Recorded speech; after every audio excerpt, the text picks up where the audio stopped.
Welcome to the deep dive.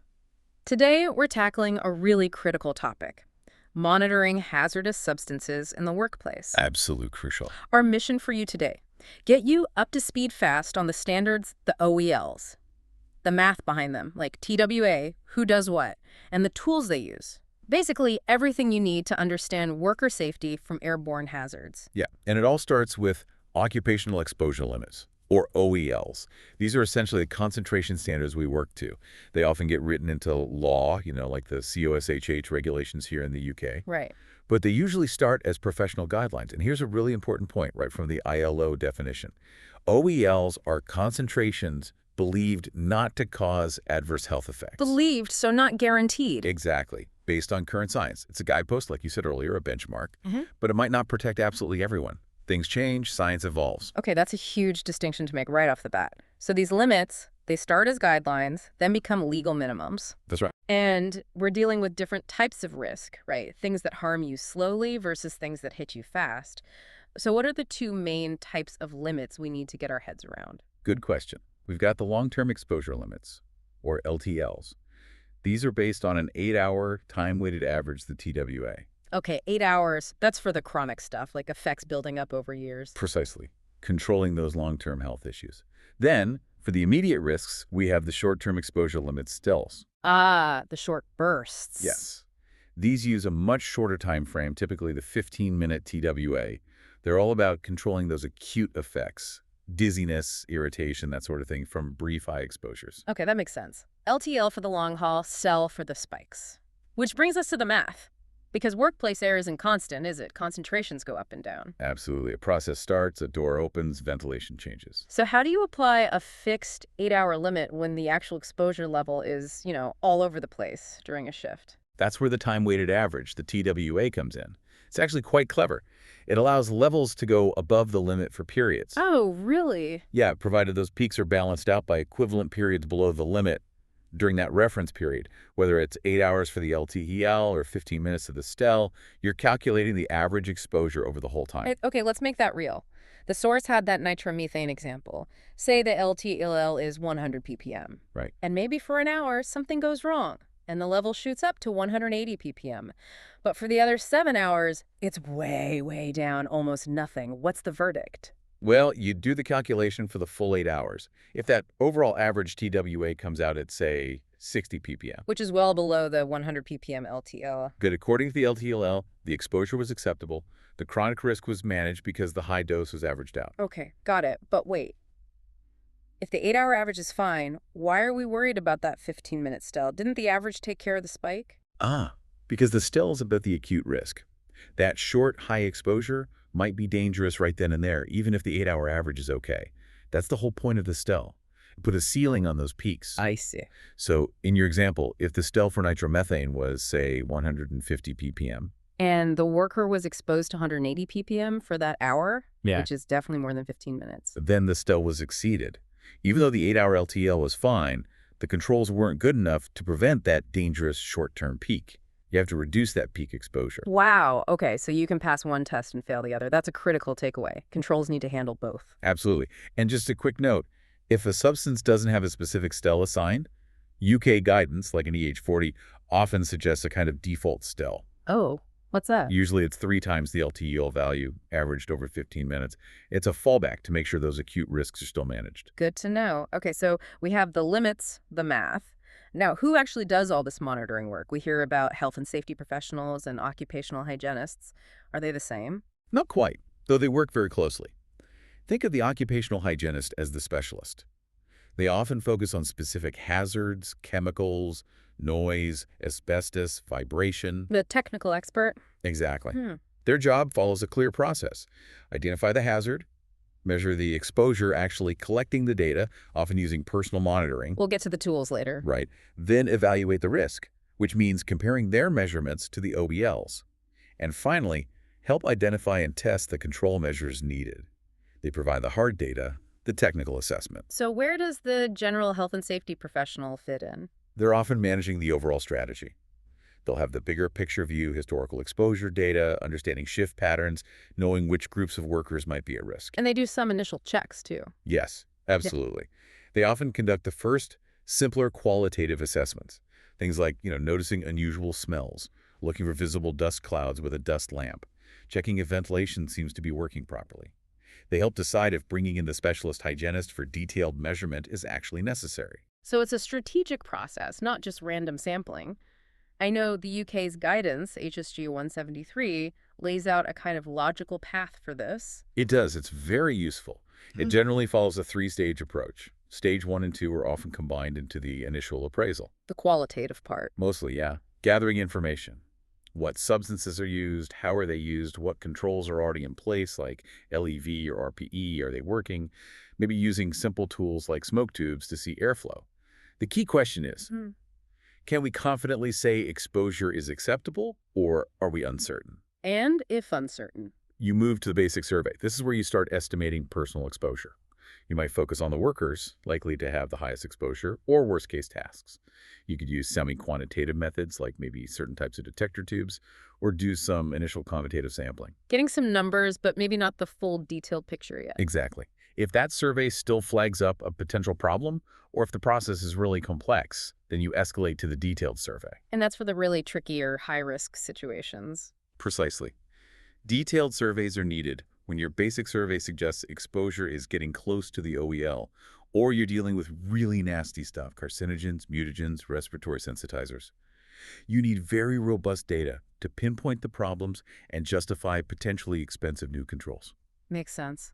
Okay, let's talk tools. You mentioned measurement. It's absolutely critical, isn't it, that whatever method is used, it has to be an approved one, like from the HSE's MDHS series in the UK or NIOSH methods in the US. Oh, completely non-negotiable. If the data needs to stand up, maybe even in court or just for reliable internal decision-making, it must come from a validated, recognized method.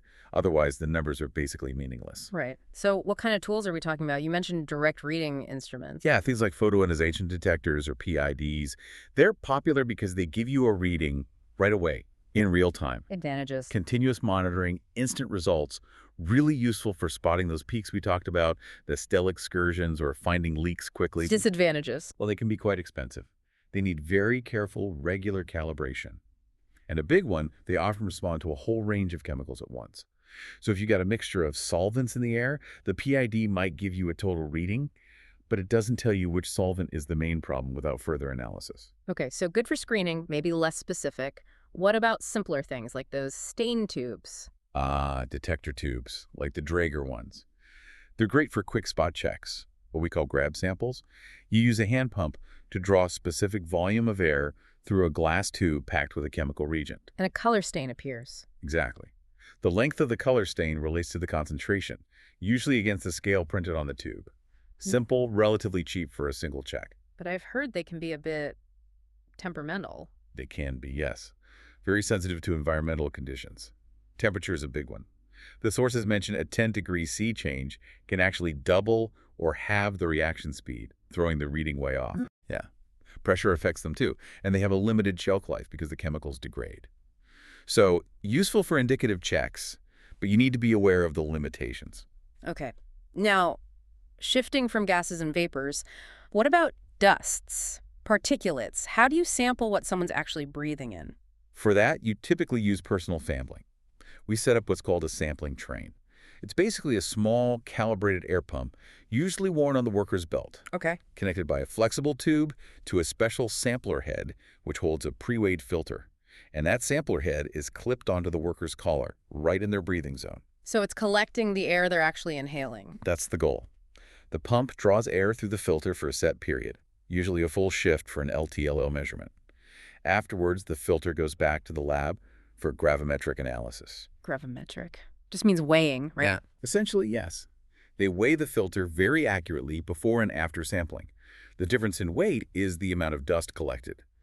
Knowing that weight and the volume of air the pump drew through the filter lets you calculate the concentration, usually in milligrams per cubic meter MEGM. And we need to be really clear about the type of dust here, don't we? Inhalable versus respirable. Hugely important distinction. Inhalable dust is basically all the dust that can get drawn into your nose and mouth when you breathe. Think of larger particles. Okay. But respirable dust is the really fine fraction. These particles are so tiny they bypass the body's natural defenses in the upper airways and get deep down into the lungs, into the gas exchange region. That's where they can cause serious long-term damage, like silicosis or COPD. So you need different sampler heads to collect just that respirable fraction. Yes, exactly. You use specific samplers like cyclones or impactors designed to selectively collect only those smaller, respirable-sized particles, if that's the fraction you need to measure against the OEL. This variation in standards and methods, it seems to differ quite a bit internationally, too. Let's look at lead and asbestos. They're good examples from the sources. They really highlight the differences. Take lead. In the UK, the Control of Lead at Work regs set an 8-hour TWA limit of 0.15 milligrams per cubic meter for most forms of lead. Okay, 0.15. Now, look at the US OSHA PL permissible exposure limit. Right. It's 50 micrograms per cubic meter, which is 0.05 milligrams per cubic meter. Oh, wait. 0.05. That's 3 times lower than the UK limit. It is significantly more stringent, yes, but that's not the whole story for lead.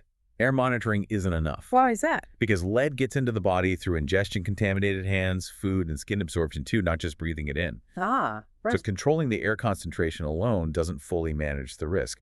That's why in the UK there's also mandatory biological monitoring. Blood tests, urine samples. Exactly.